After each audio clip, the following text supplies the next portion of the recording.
Hello everyone, and welcome to another Odd Tech Reviews. Today we're taking a look at the Asus TUF 6700 XT. Yeah, I know I promised to publish a i9-11900K review, but I would need a little extra time on this. I'm overclocking it and comparing it against the LTT Gold Sample 10900K. So it's taking me a little while to set up the Sub-Zero cooler and the software with all the overclock settings.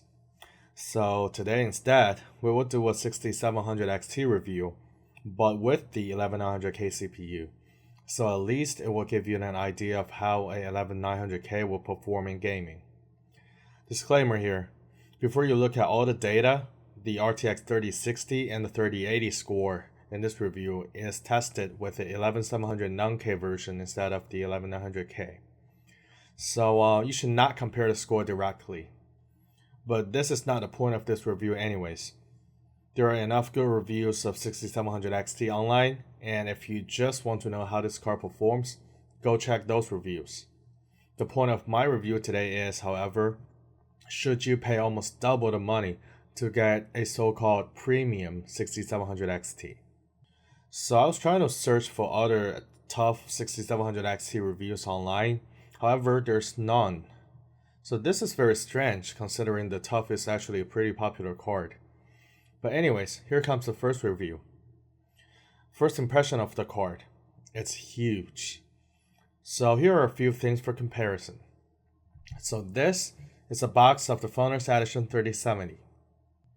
And here is the AMD Dual GPU HD 7990. And this is the Founders Edition 2080 with the HP Shroud.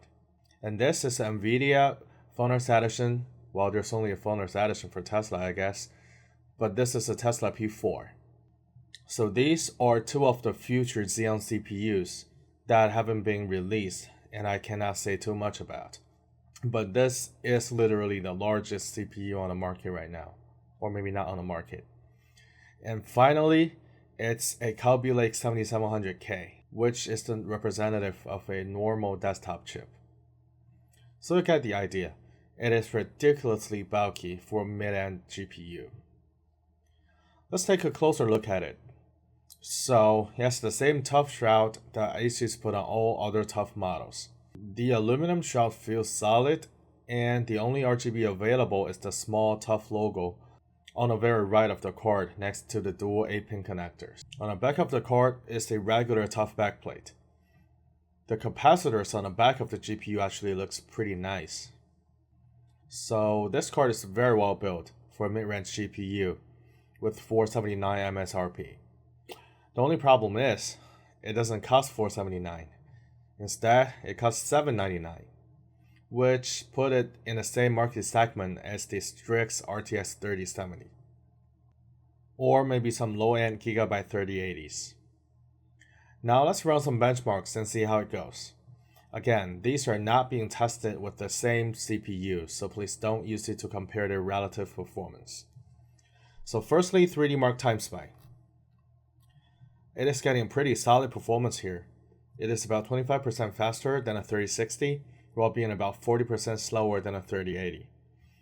But keep in mind, some of those 25% gain is actually from the faster CPU. In the Unigine benchmarks, we're on Heaven, Valley, and Superposition under 1080p extreme settings.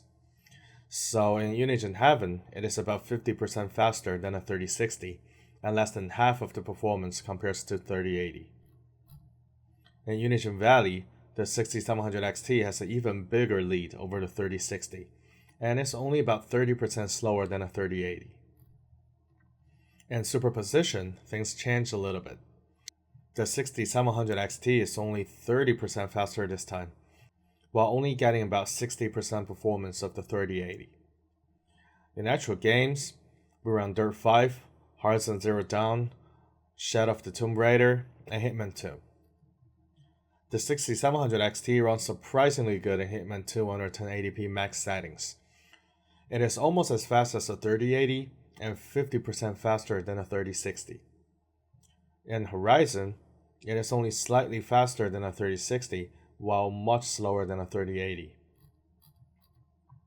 In Dirt 5, it is about 30% faster than 3060, while being about 30% slower than 3080.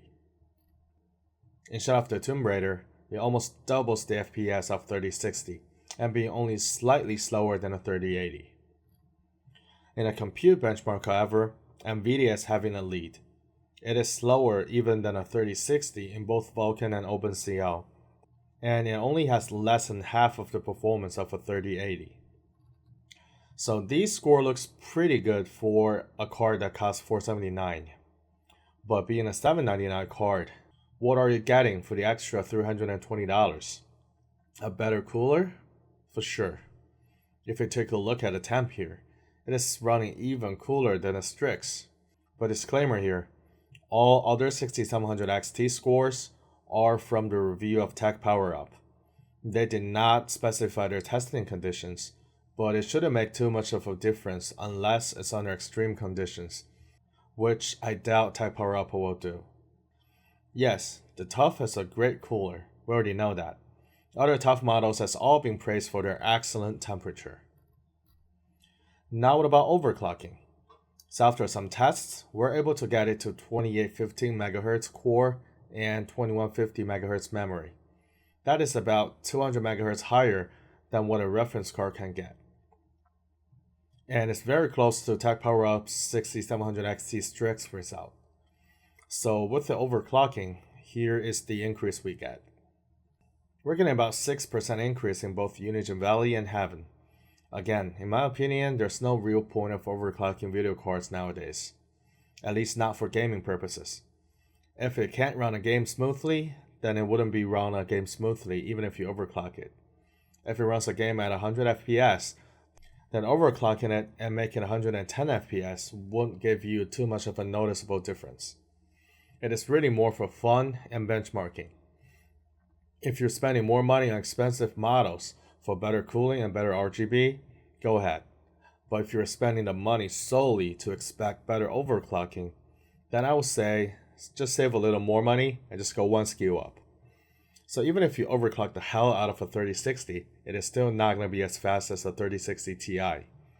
And if we talk about MSRP, most high-end 3060s actually have a higher price tag than a low-end 3060 Ti.